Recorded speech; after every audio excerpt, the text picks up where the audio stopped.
I was 29 when I lost everything I thought made me a man.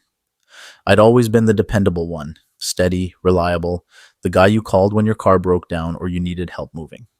I wasn't flashy, I wasn't the life of the party, but I worked hard. Project management in construction wasn't glamorous, but it was solid.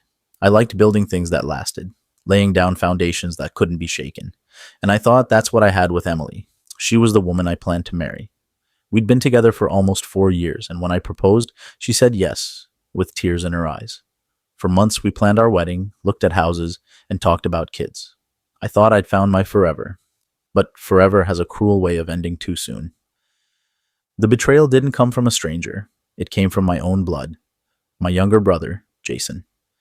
Jason had always been the charming one, 2 years younger, quick with a joke, the kind of guy who could walk into a room and own it without trying. He never had trouble getting women, never had trouble finding fun. I'd always been proud of him, maybe even a little envious, but I thought we balanced each other out. Emily liked him too. Of course she did. Everyone did. He was funny, magnetic. When I introduced them, they clicked easily. Too easily, maybe, but I never questioned it. Why would I? He was my brother. The first signs were small, like hairline cracks in concrete. Emily laughing a little too long at his jokes. Jason showing up at our place unannounced, just to hang out. I'd come home from a long day on site to find him on the couch with her, beer in hand, both of them smiling. It nagged at me, but I pushed it down. That's what family does, right? You trust. One Friday night, I had to stay late at work. Last minute changes on a build. I called Emily to tell her not to wait up. She didn't answer. I told myself she was busy. But when I got home, her car wasn't in the driveway. I tried calling again. No answer. The next morning, she said she'd gone out with friends. Something about the way she said it felt rehearsed, too smooth, but I let it go. I wanted to believe her. The truth came weeks later, on a night I'll never forget. I had left a set of blueprints in my truck and went outside to grab them. As I passed Jason's place, just a couple blocks from mine, I noticed a light on. His car was there, and next to it, Emily's. My chest tightened. My first thought was innocent. They were friends. Maybe she'd stopped by. But then I saw it. Through the half-open curtains of his living room window, I saw them. Her head tilted back, his lips pressed against her neck, his hands pulling her closer. It felt like the ground opened beneath me. My knees nearly buckled. I wanted to kick the door in, to rip them apart with my bare hands. But instead, I stood there in the dark, frozen, watching my brother and my fiancé shatter my world. I don't remember driving home. I don't remember crawling into bed. All I remember is the silence, the deafening silence of betrayal. The next morning, Emily came home. She kissed my cheek like nothing had happened. I almost asked her right then, almost screamed it in her face, but I didn't.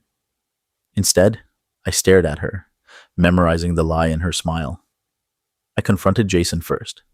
I found him in his garage, working on his motorcycle. "How long?"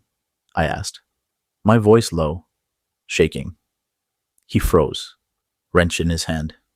Then he sighed, like a man caught in a storm he couldn't escape. "It wasn't supposed to happen," he muttered.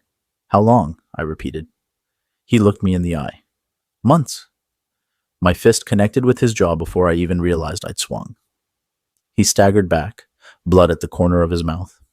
"I'm sorry," he said, spitting it out like it meant something. "Sorry."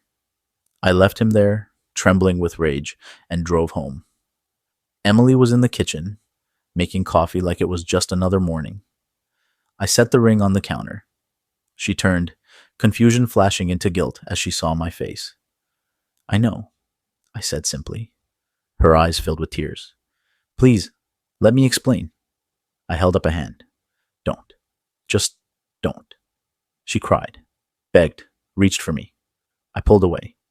Because in that moment, the woman I thought I'd marry wasn't Emily anymore. She was a stranger, a liar, a thief. I packed her things in silence. She didn't fight me. Maybe she knew there was nothing left to save. When she walked out the door, it felt final. But the ache didn't leave with her. It stayed. It settled into my bones.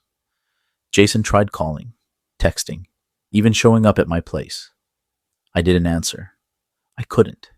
He wasn't my brother anymore, not in the way that mattered. Nights became endless. I'd lie awake replaying it, her laugh, his smirk, the moment I saw them through that window. I tried drowning it in work, in beer, in silence. Nothing helped. People say time heals, but they're wrong. Time doesn't heal betrayal, it just teaches you to carry it. Now, when I look at foundations, at steel beams and concrete, I think about how even the strongest structures can crumble from within.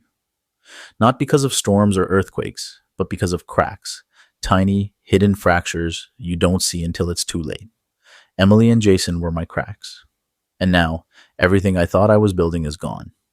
And the truth? I don't know if I'll ever trust anyone again.